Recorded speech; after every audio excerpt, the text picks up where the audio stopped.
Well, number one, we have really high expectations set for this program. I don't think we met those expectations last week. It's extremely disappointing as a coach, players, and staff.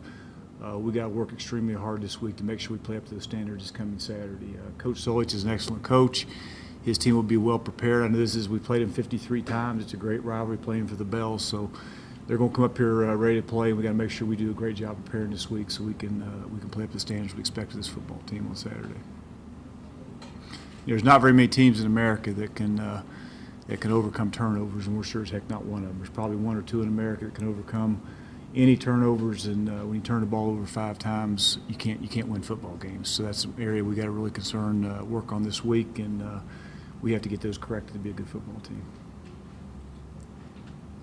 Any questions? Well, preparing for the kind you got to know, because they have 2 different quarterbacks. They use 2 quarterbacks. They do. But they're both very similar. I mean, they're not doing anything different offensively. They're still running the football. They got some of the same issues we have. They're turning the ball over too. And I know Coach Solich he's a great coach. It's going to work extremely hard to get that taken care of. But both those quarterbacks, they do basically the same thing. They both can run. They both can throw it, and they run option football. So they're not going to change much offensively, regardless of who the quarterback is. How much difference does Ohio team when we saw the bowl game? They're very similar. They get a different quarterback, of course, but they lost a couple good players, but they're very similar. They don't. Coach Solich is not going to change what he's doing offensively. There's still an option phase involved. He wants to throw it, and the one thing they did a year ago, they did a great job of is they led the country in takeaways.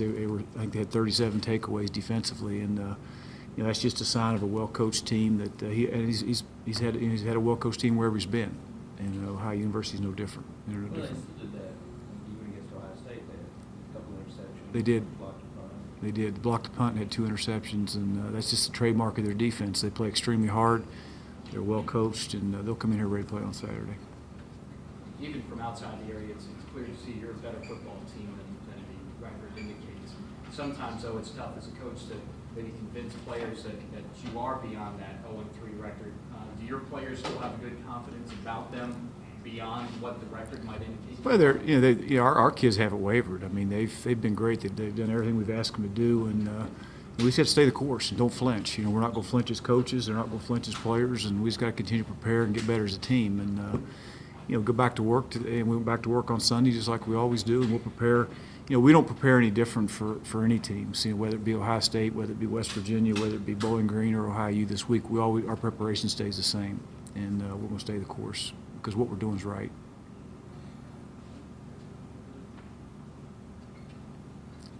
How important is a fast start against OU? Fast starts are important. Anytime we play, and we need to get out of the blocks and take care of the football. That's the key. I mean, if we take care of the football and then you have a chance to win every game you play. The plan to wins, and I've mentioned it 100 times, is very simple, and it starts with playing great defense. And the second part of the plan to win is don't turn the ball over. Unfortunately, we've turned over a couple of times. We take care of the football. We're sitting at 2-1 instead of 0-3. We haven't been able to do that, but we have to be able to do that in order to win games.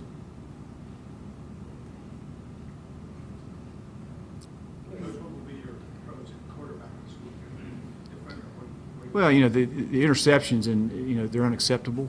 That being said, there's a lot of factors that go into that. We went back and as a staff and worked extremely hard to determine why are we turning the ball over. And there's not just Brian Anderson. There's some breakdowns up front offensively that we got to protect better. We got to catch the ball when it's thrown to us, and Brian's got to do a better job of taking care of the football. All 3 of those things go into it. If I felt that there's, we're going to play the best players that we think gives us the best chance to win at this point. And if that changes during the game or sometime down the road, we'll make that change. But until that happens, we can't make that change. But everybody's going to be held accountable, whether it be our protection issues, whether it be our guys catching the ball or whatever. We got to do a better job all around to make sure those things don't happen. Did you like the way AJ was able to come in certain spots in those specific situations? Yeah, we're just trying to take advantage of all the talent we have at this point. And if AJ can go into the game and give us a lift in certain situations, we'll continue to do that. But we're just trying to take advantage of every talent we have that we can take advantage of to try to win a football game. That's a little bit like Wildcat, isn't it? A little bit, yeah, a little bit. We haven't changed our offense because of it, but he just does certain things. better than Brian and better than Eddie. So, I think I know we played all three of them Saturday. We may do the same thing this Saturday. We've got to find out. We got to play the players that we think give us the best chance to win, and we'll continue to do that. Of the 4 picks, which ones were just completely beyond PA's control? Well, we had a couple of them. I mean, a couple of them were tipped, and a couple of them were protection issues. Unfortunately, we get the guys that we have there. We have to get better because we're not going to have anybody drop out of the sky. We got some issues, personnel issues that I'd mentioned before. Can't be fixed overnight or in one recruiting season. We got some issues that the guys that we have there have to get better because we have nobody else, and and we'll get them better as coach. That's our job. Along those lines, Brandon Campbell back in good standing. He is, and Brandon understands he let a lot of guys down. I mean, we go into that game, and Brandon not being there was an issue because we had to switch some people around, and we got C.J. Wood out there playing on one leg, and unfortunately, that's an issue for us. But Brandon's back, and as long as he will do what we ask him to do, then he'll be there the rest of the year. Speaking of C.J., what's his status? Questionable right now. Questionable. About the same for DJ Wingate. I know you held him out on Saturday, but Yeah, he'll practice. He should be full speed ahead this week. And that being said, I thought Darryl Roberts went in there and did some good things. He's got to learn to stay in the end zone when he's supposed to. He made a bonehead freshman mistake, but that happens when you play freshman. And he'll continue to play, but he's going to be a good player. Well, the big thing is he made plays. He made plays. Break up, he had a pick. That's the first time the quarterback's done that in the season. Yeah, and I was happy to see that because we need him to play well. We do. For a lot of reasons, the rivalry is important to Ohio. What does the rivalry mean to Marshall? Well, it's important to Marshall because it's like I say, we play 53 times, and you play him for the bell, and that's important to us. I mean, every game we play right now is an important game to us, and it'll be that way from here on out. Whether it's it was that way for Ohio State, it was that way for West Virginia, Bowling Green, and Ohio U's just the next game up, and so it's very important to us. Publicly, Ohio's players are saying how important it is for them to right the ship, even though it's early on in the season with 1-2 record. For you guys too, do you get that sense from your players as well? Oh, absolutely. I mean, our kids need to win a football game, just like Ohio's kids need to win a football game, and it's important that we go out and play extremely well, because if we don't, we'll get beat. We're not a good enough football team, and to go out and not play well and beat anybody at this point. We could win the rest of them, or we could lose the rest of them. We have to go out and play, bring our A game every week, or we have no chance. That's just where we are, and that's what's got to happen. We got to go out and play extremely well to beat anybody. Kellen's hamstring still bothering him. He's played well. He should be fine this week. Now, Kellen went in the last week and played some. He didn't practice all week, and it's hard. It's hard to go play a game you don't practice. But he'll practice this week. He'll be there today. In the few glimpses you got of him, can you assess Eddie Sullivan's play when you kind of throw it in? Eddie's a young guy that's going to be a good player, and unfortunately he doesn't have any experience, and he's not ready yet. That being said, I'm happy that Eddie's here. I'm glad he's here. He's going to be a good player down the road, but he's not ready to go in there and take the starting role at this point. Getting back to Darryl Roberts, talk about how you developed him in the first during camp in the first few weeks when you didn't use him, and you said you were wanting to get him ready to come in, and then brought him in and made some plays for you. Yeah, he got to the point, Doug, where he had no choice but to play last week. We had nobody else. But he went in there and played. And he did well. But Darryl's been a guy that some of you all been to practice. It seems like when plays made, he's kind of the guy that's made plays from the time he stepped on campus. And Darryl's going to be a really good player for us. And unfortunately, he's got to play as a true freshman, which is okay, and he'll continue to play.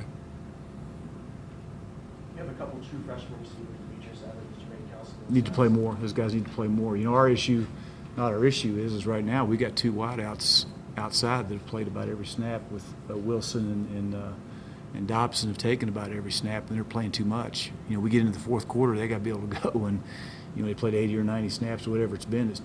They're too much. So those young guys have, we talk about that as a staff, have got to go in there and be able to play and play well. So you're going to see a lot more of Demetrius Evans and Kelson and hopefully Courtney Edmondson's healthy enough to get back in there and take a few reps. What was his issue? He's had a little bit of a knee issue that he got last week, but hopefully he's back this week. Are you considering making any changes to kickoff return? I talked to Booker. I brought Booker and talked to him yesterday. Booker's our best option right now back there. There's a guy named Dexter, who's the guy Ole Miss last year. It's an All-American returner. Dexter McCluster fumbled his first 2 kickoffs, I think it was. Came back and became an All-American. And I told Booker that story. Booker needs to do that because he's our best guy back there right now. He's got to continue to get better. He's got to hold on to the ball, and he needs to come back and do what Dexter did. He took that pretty hard, didn't he? Oh, it killed him. I mean, these kids care. I mean, they work hard. They've gotten a lot of invested, and football's important to these kids.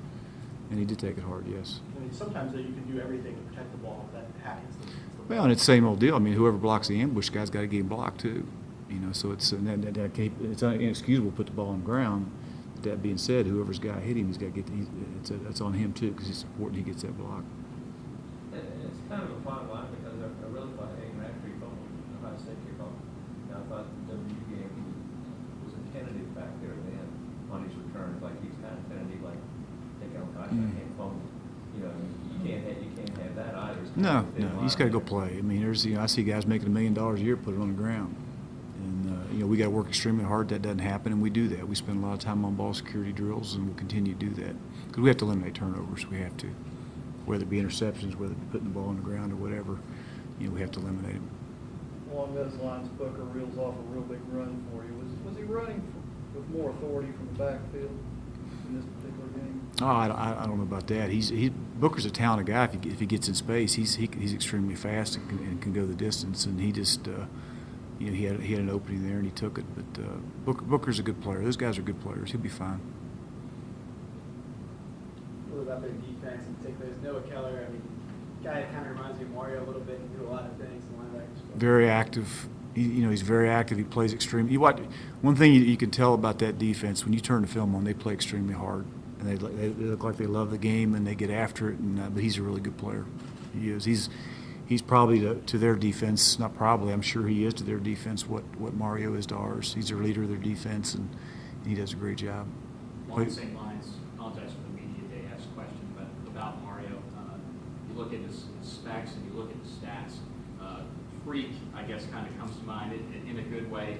Is that a word that can describe him? And he's just unbelievably talented. In words, what do you say about him? Well, he's a little bit like the guy we just talked about. I mean, he loves the game. He plays hard. He's worked extremely hard at it. And Mario, I think, has stepped it up a level as far as his preparation goes. He worked extremely hard in the offseason. He's worked extremely hard in the weight room, and I think he's reaping the benefits of that because he's played extremely well. Had a chance to talk to Coach Solich yesterday. He was very complimentary of your defensive front.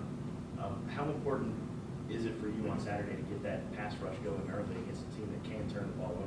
Yeah, well, they have to play well. I mean, if our defensive front plays well, we have a chance. If they don't, we don't. I mean, that's kind of the strength of our defense. And, some young guys back there in the secondary especially, it's important those front seven play well. So it is important that they play well. They need to. Any more questions? Speaking of the defensive front, assess how they did beginning to end of the game. Overall in the last game, did they? I don't think I don't think our team played up to the standard that we have set for them in that game. I mentioned that when I first talked. We didn't play up to the standard that Marshall football needs to play up to in that game. Period. Anything else? Going back to the bowl game, you didn't coach, but you did watch. Mm-hmm. Probably the first time you've ever done something like that. But looking back on how much applies to this particular game. Ohio hadn't changed much what they're doing offensively and defensively, so it's going to apply because they haven't changed much, and they're a little bit different because they have a different quarterback, but and a different tailback. But that being said, Coach Solich does a great job they're really good at what they do, both offensively and defensively, and I'm sure his plan to win and his standards never change. He doesn't flinch because he knows what he's doing is right. He's been successful wherever he's been, and that's why he's successful because he knows his plan to win ultimately will happen if you stick to it. And I'm sure it's what he does. He's a great coach.